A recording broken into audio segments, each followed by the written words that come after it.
दोस्तों, क्या आप उस बदकिस्मत इंसान की सच्ची कहानी के बारे में जानते हैं जिसके जिंदा रहते हुए उस इंसान पर 3 बार बिजली गिरी, लेकिन मरने के बाद भी उसकी कब्र पर बिजली गिरी और उसकी कब्र को फाड़ दिया। अगर आप उस बदकिस्मत इंसान के बारे में नहीं जानते हैं तो बता दें, उस इंसान का नाम वल्टर समरफोर्ड, जो ब्रिटेन का रहने वाला एक आम आदमी था। वल्टर के साथ पहली बार ये घटना साल 1918 में घटी, जब विश्व युद्ध के समय उसकी तैनाती बेल्जियम में थी। बिजली गिरने की वजह से उसके कमर के नीचे का हिस्सा पूरी तरह पैरालाइज हो गया।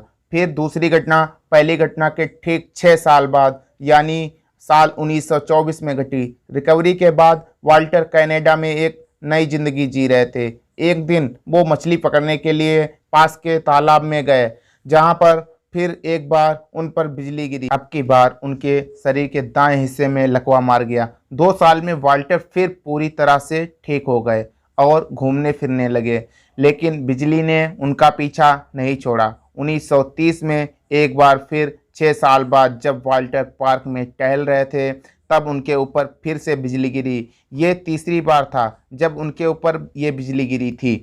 इसके बावजूद उन्होंने 2 साल तक जिंदगी के साथ संघर्ष किया और आखिरकार 1932 में उनकी मौत हो गई। दोस्तों, वाल्टर समरफोर्ड के परिजनों ने वाल्टर को कनाडा के वैनकूवर में स्थित माउंटेन व्यू कब्रिस्तान में दफना दिया, लेकिन बिजली थी कि मौत के बाद भी वाल्टर के पीछे लगी हुई थी। उनकी कब्र के ऊपर एक बार फिर से बिजली गिरी, जिसके उनकी कब्र के ऊपर लगाया गया पत्थर चकनाचूर हो गया। ये घटना भी तीसरी घटना के ठीक 6 साल बाद हुई। है ना गजब, लेकिन सच।